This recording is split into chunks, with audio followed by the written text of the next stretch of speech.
Et dans le reste de l'actualité de cette édition, à présent, on passe à toute autre chose et on évoque cette journée mondiale de l'urticaire. C'était vendredi. Cette maladie concerne quasiment 1% de la population et contrairement à ce que trop de personnes ne pensent, ce n'est pas une allergie, ce n'est pas contagieux. C'est la peau hypersensible des patients qui réagit en fait fortement à des agressions comme le stress, la chaleur mais aussi l'alcool. Et en cas de souci, il faut donc consulter un dermatologue plutôt qu'un allergologue, d'autant qu'un nouveau médicament vient de faire son apparition.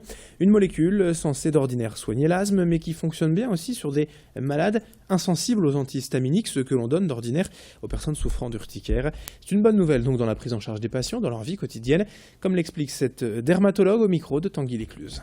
Ce coup de projecteur, il est certainement dû à une découverte récente, c'est-à-dire que c'est un médicament qu'on appelle l'omalizumab, qui est utilisé depuis de nombreuses années dans l'asthme allergique sévère.